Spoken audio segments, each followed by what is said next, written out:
आमाको प्यारो छोरो आँखाबाट टाढी गयो। छोरोले नि आज आमालाई बिर्सिदियो। 15 वर्ष उमेरमा काँधमा झोलाएर नि विदेशियो। जान त मन थिएन आमा काँधमा झोला हाली।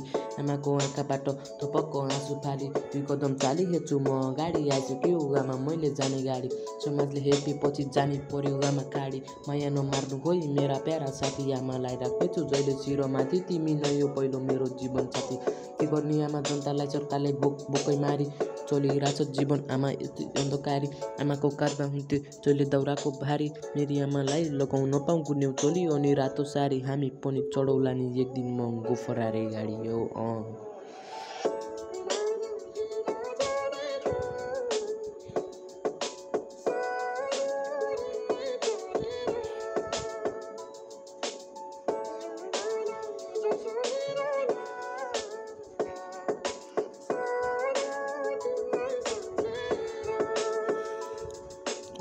आमा तिमी किन राख्नु मनमा पीडा। त्यो पापी समाजको अगाडि फालिदिने छु म एक दिन हिरा। आमाको हातमा किन्नलाई हुन्थेन नुन र जिरा। तिम्रो छोरोले देखाउने छ को पित्तल अनि को हिरा। खै किन हो घर काले गर्थे आमालाई घिना। आमा एक्लै नै गर्थे आफूमा साहस राखी अनि अघि बढ्थे।